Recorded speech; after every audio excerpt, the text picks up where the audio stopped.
L'attentat de la nuit dernière contre un restaurant parisien a fait 30 blessés. Il n'a pas été revendiqué et le bilan aurait pu être beaucoup plus lourd. Toujours des questions sans réponse à propos du raid des super-étendards français au Liban. Le gouvernement confirme que l'objectif a bien été atteint. Élection du nouveau président du parti radical valoisien, les radicaux de l'opposition ne se rapprocheront pas des radicaux de gauche. Et puis, coup d'envoi des manifestations de soutien à l'école laïque. Elles doivent se poursuivre jusqu'à la fin du mois. Aujourd'hui, c'est dans la Haute-Loire que les partisans de l'enseignement laïque manifestaient. Mesdames, Messieurs, bonsoir. 30 blessés dont un grièvement, c'est le bilan de l'attentat commis la nuit dernière contre un restaurant parisien, l'Orée du Bois, à la Porte Maillot. Et l'on peut parler ce soir de véritable miracle, car le restaurant était plein au moment de l'attentat. 200 Auvergnats y tenaient en effet un banquet. Et puis soudain, dans des conditions encore mal déterminées, un ou deux hommes ont jeté une bombe qui aurait dû exploser à l'intérieur de la salle. Heureusement, un muret de briques a arrêté l'engin explosif, évitant ainsi ce qui aurait pu tourner au carnage. Jean-Marc Dubois. On pouvait craindre le pire en voyant ces images quand, hier soir, les blessés ont été transportés vers l'hôpital Ambroise Paré de Boulogne. Malgré la violence de l'explosion, il n'y a eu que 30 blessés légers, surtout coupés par des éclats de verre. 30 blessés qui ont pu regagner leur domicile vers 4 heures du matin. Seule une personne a dû être hospitalisée. Un vrai miracle, car l'engin explosif lancé au premier étage du restaurant L'Orée était destiné à tuer. L'explosion, il y a eu juste comme du feu qui est rentré là, et puis tout le monde s'affolait. Quelle heure était-il exactement? C'était minuit, moins quart. Aussitôt, c'est la panique parmi les 250 personnes qui dînent dans cette salle. 250 Auvergnats de Paris réunis pour leur banquet annuel. Des gens qui ne comprennent pas pourquoi ils ont été la cible de cet attentat. Pourquoi eux? La police non plus ne comprend pas, car 24 heures après, l'attentat n'est toujours pas revendiqué. Le propriétaire du restaurant cherche aussi une explication. Mes hypothèses sont les mêmes qu'hier au soir. Aucun soupçon si ce n'est la conviction que c'est véritablement un attentat terroriste. Il paraîtrait que ce serait nous qui avons des difficultés financières et qui peut-être aurions été les auteurs de cet attentat. Il faut être complètement débile pour penser pareille chose, surtout à la période qui précède les fêtes de fin d'année, où chacun dans notre activité peut savoir que nous avons affaire face à un travail absolument énorme et très important. Alors, je voudrais amener cette précision. Je n'ai été l'objet d'aucune menace. Je n'ai été l'objet d'aucun racket. Je n'ai jamais envisagé de faire sauter l'Orée du Bois pour mon propre compte. Ce soir, la salle dévastée par l'explosion a été entièrement remise en état. Plus de traces du drame. Comme pour oublier, pour effacer un attentat dont personne pour l'instant n'arrive à comprendre la raison.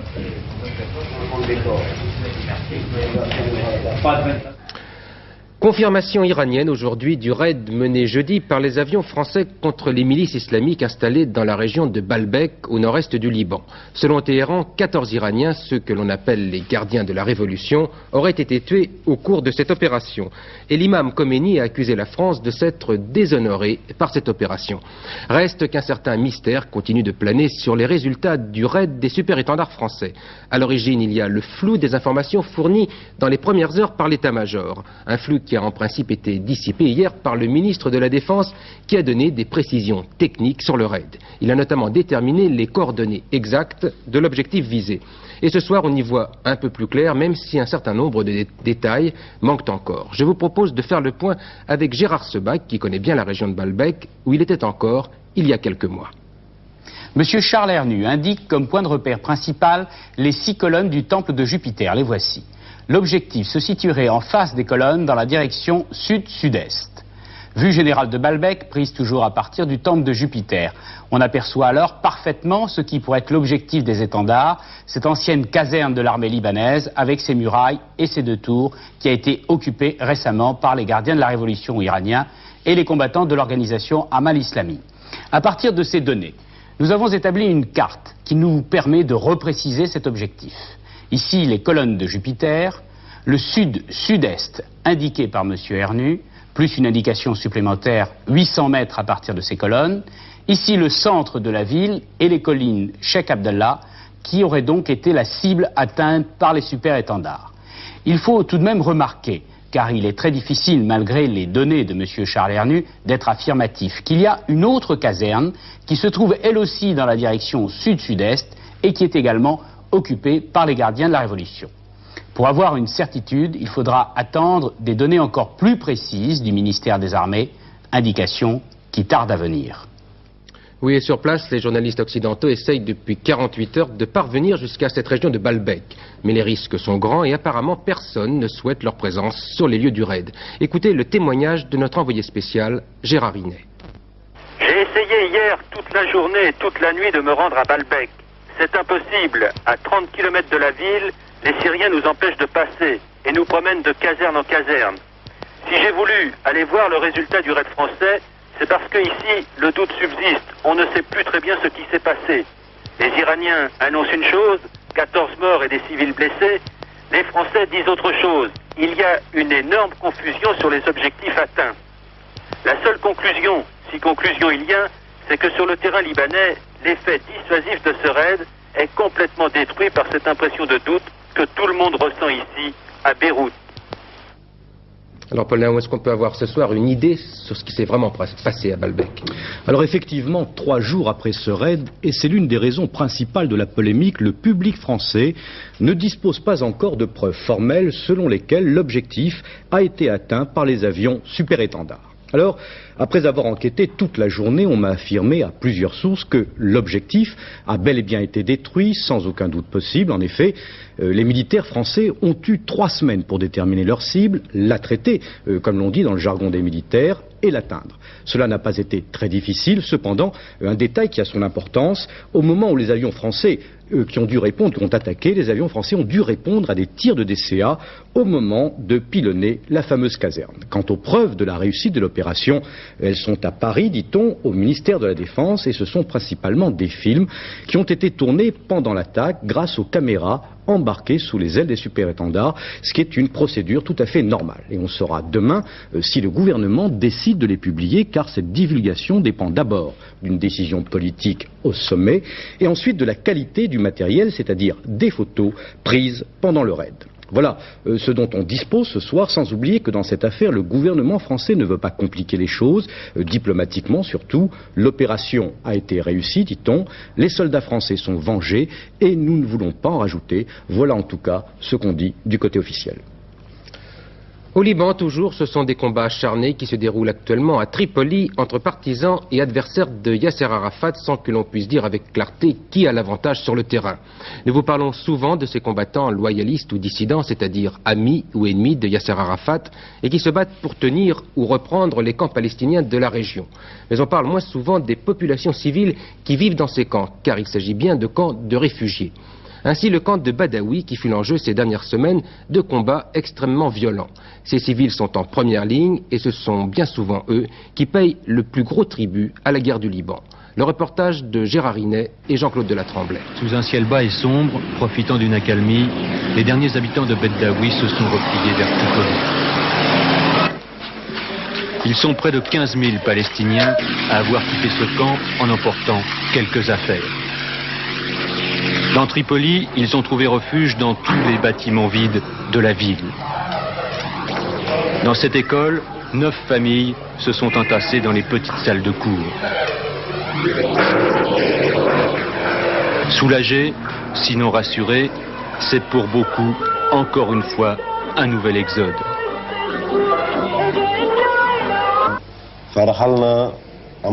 Depuis 15 ans, j'ai toujours vécu avec une valise à mes côtés. J'ai quitté la Jordanie en 71 après Septembre Noir. Je me suis réfugié à Damas. Puis de Damas, ça a été le sud Liban, Beyrouth et les camps au nord de Tripoli. Et aujourd'hui, je suis ici, dans cette école. Combien de temps resteront-ils ici? Tous se posent la question. Aucune de ces familles ne croit à la trêve. En attendant, l'Organisation de libération de la Palestine fournit la nourriture de base et distribue un peu d'argent. Une situation que beaucoup supportent de plus en plus difficilement.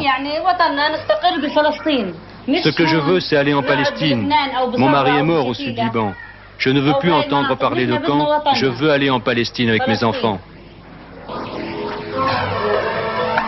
Si l'espoir de rentrer un jour à la maison est resté vivace pour ces familles, la réalité aujourd'hui a un autre visage, celui de tous les réfugiés.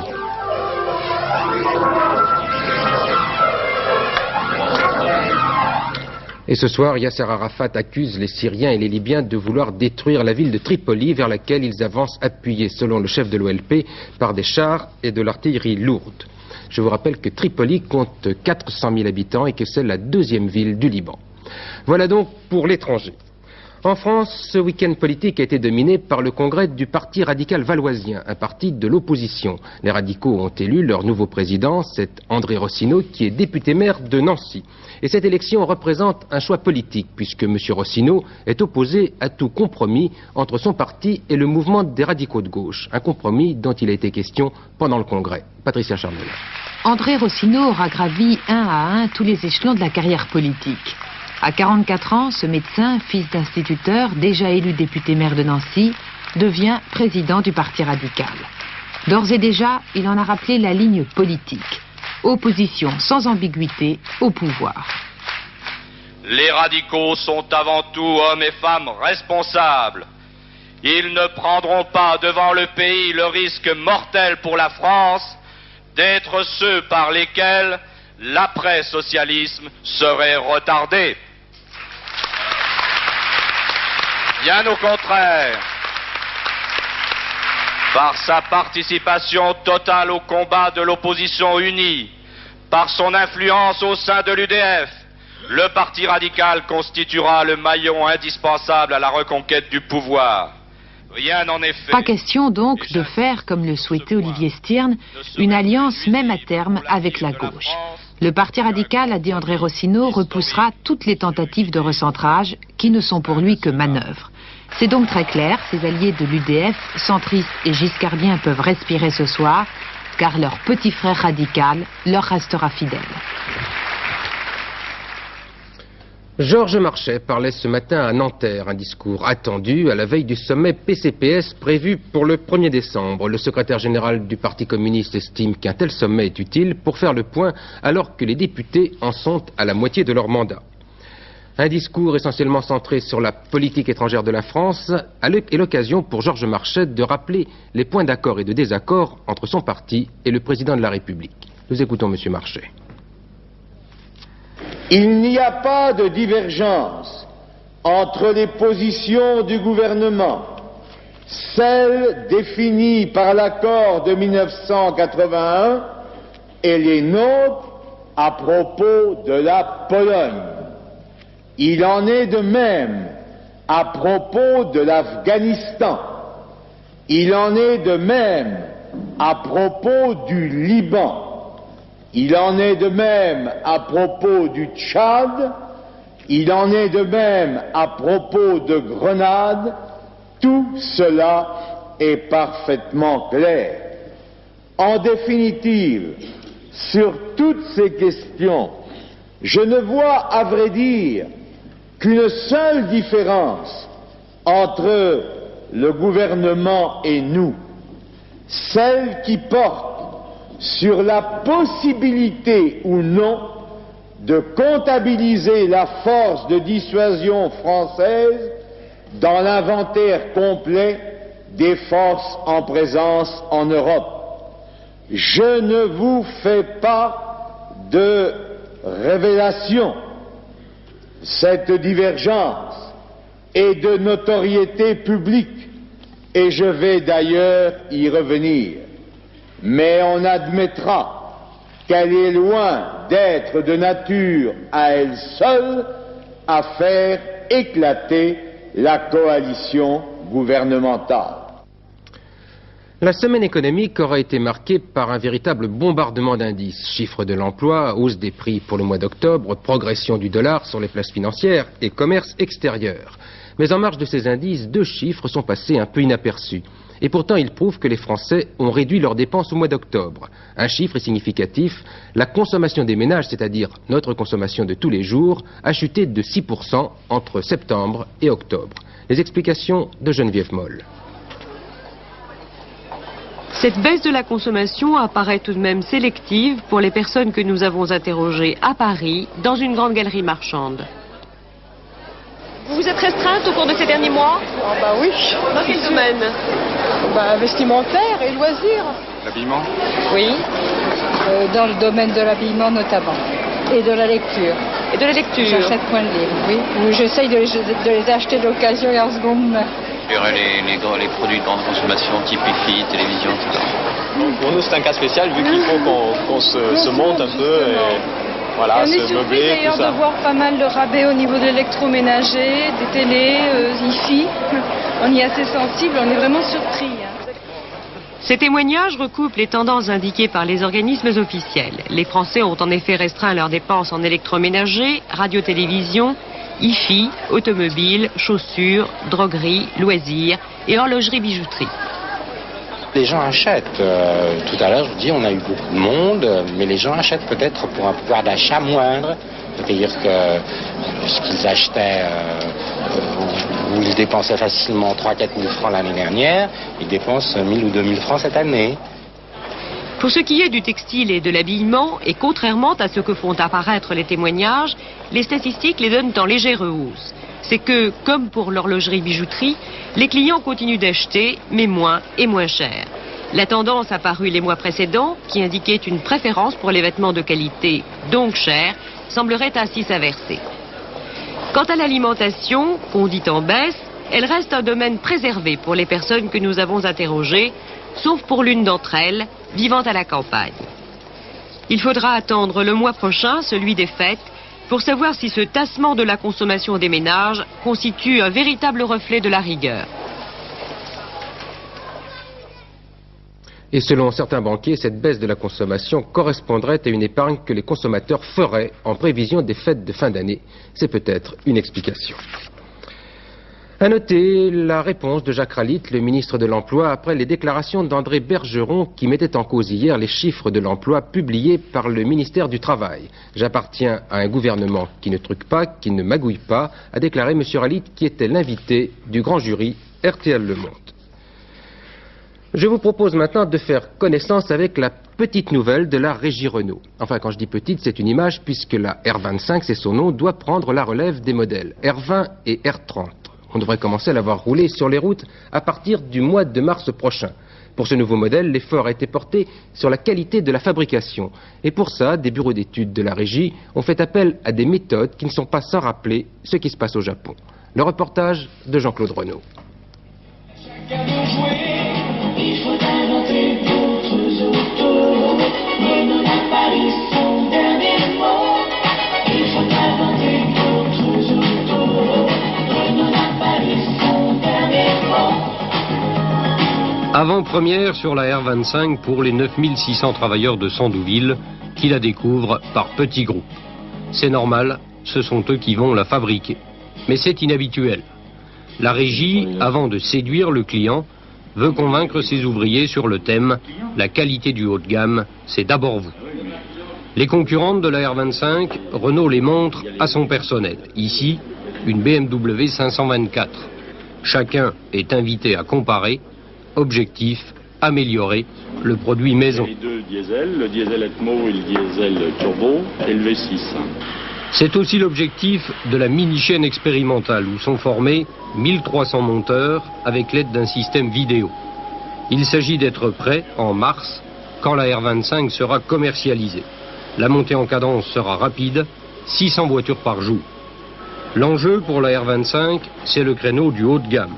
16% du marché européen, soit 1 600 000 véhicules l'an dernier. Actuellement, dans cette catégorie, 5% seulement des véhicules sont des Renault, R20 et R30. L'objectif de la régie avec la R25 est d'atteindre 9% de ce marché fin 84. Le pari est ambitieux, d'autant que les constructeurs français n'ont jamais vraiment réussi avec les grandes routières. L'arme de la régie, c'est la R25, qui sera proposée avec 5 moteurs, du 2 litres essence au V6 à injection. 2 sortes de transmission, mécanique à 5 rapports ou automatique à 3 rapports. 3 sortes d'équipements, selon les modèles, avec ordinateur de bord et synthèse de la parole. Les prix sont encore inconnus, mais on peut raisonnablement avancer une fourchette de 80 000 à 120 000 francs.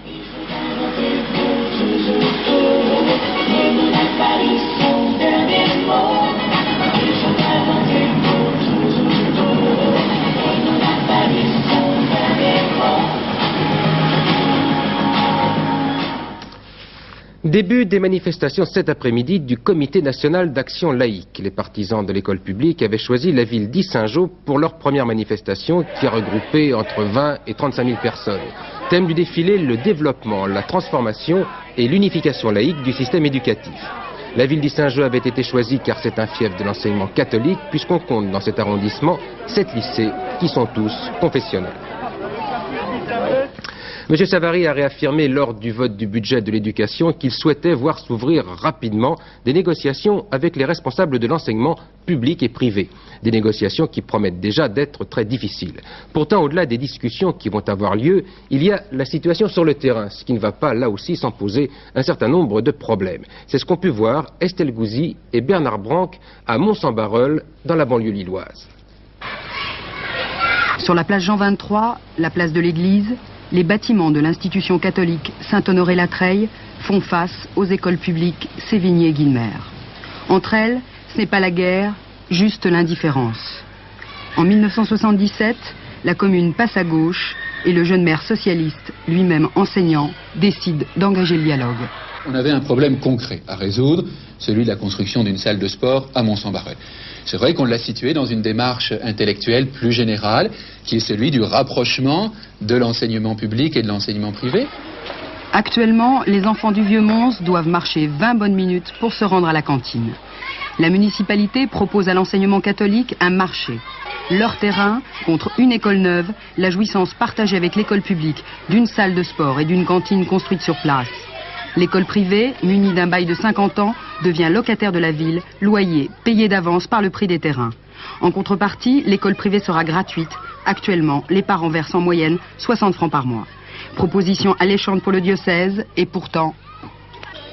Il est évident qu'au départ, nous avons été un peu surpris par cette proposition. Et nous ne savions pas très bien comment avancer, comment négocier en fait. Vous méfiez Un peu. Bien sûr. Qu'est-ce que vous craignez? Eh bien, nous craignons surtout peut-être de ne plus pouvoir exercer notre enseignement librement. Et nous pensions que si nous n'étions plus propriétaires des écoles, peut-être y avait-il davantage de possibilités pour le propriétaire de mettre une entrave à notre liberté. L'enseignement catholique croit au libéralisme du maire et accepte la proposition. Une seule garantie exigée, pouvoir à tout moment racheter son école. Reste à convaincre les tenants des deux écoles publiques, instituteurs et directeurs s'opposent au projet. D'abord en tant que laïc, c'est quelque chose qui me semble un peu curieux que l'on donne cette école au privé. Et surtout, nous n'attendions pas ça de M. Wolf, maire socialiste. Certains intégristes de la laïcité en restent à la vieille idée, au vieux débat fonds publics et écoles privées. Nous, ce qu'on voit, c'est qu'il va y avoir des fonds publics pour s'occuper des enfants de Mons, dont les parents ont choisi un projet pédagogique particulier, ce que nous respectons tout à fait, et qui se situe dans cette perspective de rapprochement des deux écoles. Demain, tout ça, ça sera ensemble dans un même service public où il y aura une liberté d'enseignement, il y aura un projet pédagogique, ici avec telle dimension spirituelle, là avec telle autre dimension pédagogique. Mais tout ça, c'est les enfants de la République. L'essentiel, c'est de les rassembler. Malgré des réticences dans les deux camps, le projet du maire est finalement adopté après un vote favorable des parents d'élèves, du public et du privé. À l'heure des négociations au plan national, la grande première de Mons-en-Barœul donne le ton et pourrait bien servir d'exemple.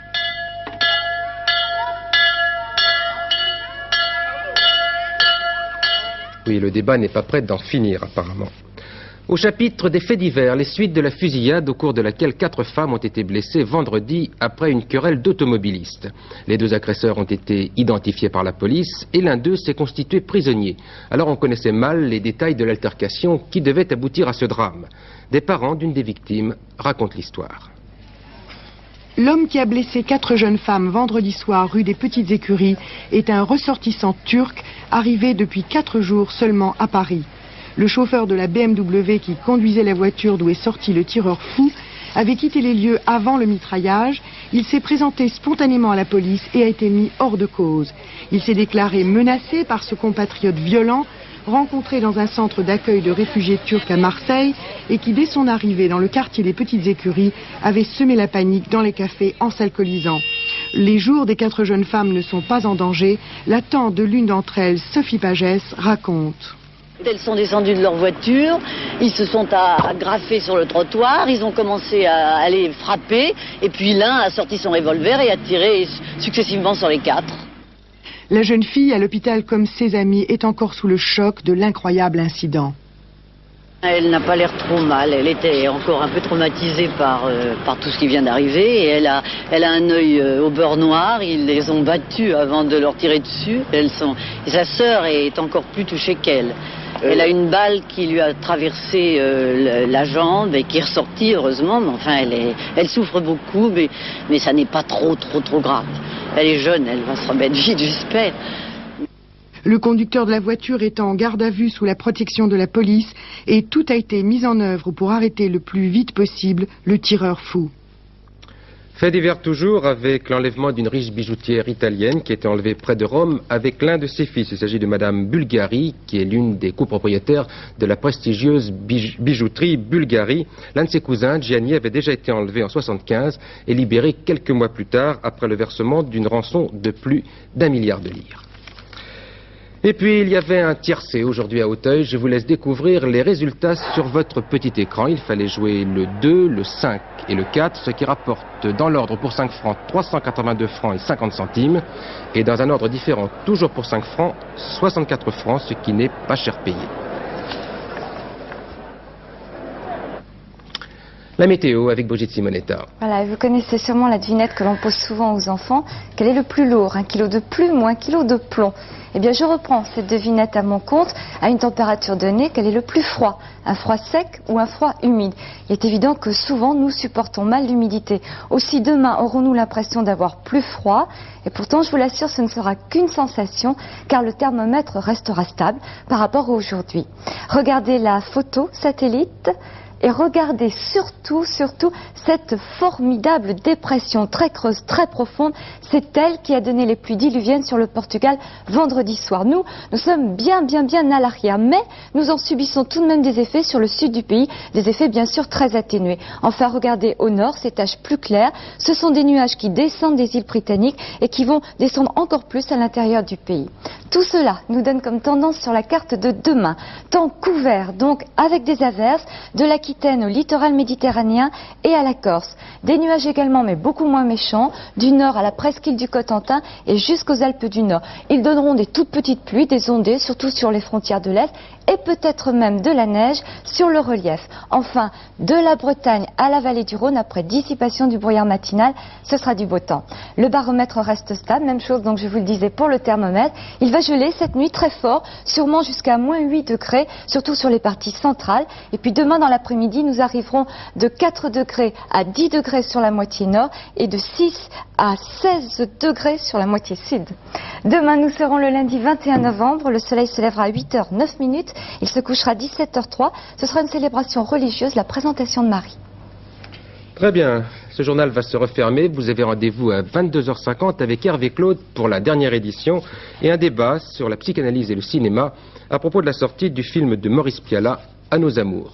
Demain à 12h45, Noël Mamère, et à 20h, vous retrouverez Christine Ockrent qui sera dans ce fauteuil. Mais avant de nous quitter, terminons ce journal par une image. Cela se passait cet après-midi à Bagatelle, au Bois de Boulogne. C'est la reconstitution historique du premier volume, il y a 200 ans.